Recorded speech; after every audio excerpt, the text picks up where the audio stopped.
ერთიანი ეროვნული გამოცდების გავლის გარეშე ჩარიცხვისთვის აბიტურიენტთა რეგისტრაცია მიმდინარეობს.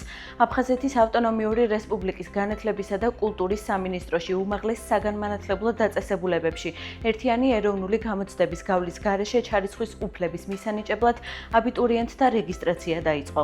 პროგრამაში მონაწილეობა შეუძლიათ აბიტურიენტებს, რომლებიც ბოლო 2 წლის განმავლობაში სწავლობდნენ და სრული ზოგადი განათლების დამადასტურებელი დოკუმენტი მიიღეს აფხაზეთის ოკუპირებულ ტერიტორიაზე არსებულ ზოგად საგანმანათლებლო დაწესებულებაში და რომლის სრული ზოგადი განათლება აღიარებულია საქართველოს კანონმდებლობით დადგენილი წესით.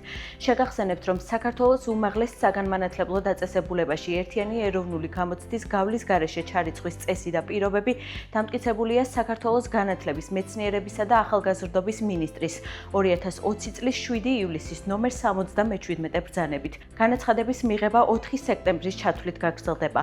ონლაინ რეგისტრაცია ასევე საჭირო დოკუმენტების წარსადგენის სია შეგიძლიათ იხილოთ აფხაზეთის ავტონომიური რესპუბლიკის ერთიან ელექტრონულ პორტალზე, პორტალ აფხაზია.gov.gz-ზე.